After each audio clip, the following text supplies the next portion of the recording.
Matapos mabigo itong Pinoy na makuha ang bakanting WBA International Super Flyweight title mula sa kalabang taga Hong Kong na si Rex Chou via unanimous decision sa Macau. From Hong Kong, China, the Wonder Kid. Ay muling nagbalik si kabayan na tubong Misamis Oriental na si Michael Enriquez alias Blade makalipas lang ang 3 buwan sa Macau para naman kasahan itong tigasing Indonesian boxer na si Oscar Raknafa para sa 10 rounds non-title fight. June 6, 2015 nangyari ang laban na ginanap sa Forum de Macau. Bagamat dihado ang kalaban kung tangkad ang pagbabasihan ay di din ito basta-basta dahil subok na din ito sa basagan ng mukha, madulas at matibay din kung lumaban. Sa laban nga nila ay makikitang tinatawanan lang ng Indonesian ang Pinoy. Tila sinasabing di tatalab ang mga suntok ni kabayan pero parang nakalimutan niya na ang Pinoy ay may bansag na blade. Ibig sabihin ay may talim din ang mga suntok nito na pwedeng hihiwa sa mukha ng kalaban. At yun nga ang nangyari sa kalagitnaan ng kanilang palitan ng mga mabibigat na mga suntok ay tila di agad napansin ng kalaban na may hiwa na pala siya sa bandang mata mula sa kamao ng Pinoy alias Blade at nagresulta ito sa pagkatalo ng kalabang Indonesian. Halina't ating balikan ang maaksyong laban ng Indonesian boxer na si Oscar Raknafa kontra Pinoy na si Michael Enriquez alias Blade.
The referee must at all times consider the boxer's health, wealth and well-being.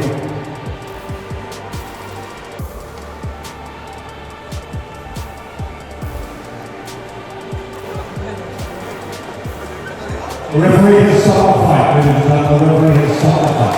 And the doctor's instruction. Ladies and gentlemen, Michael Enriquez!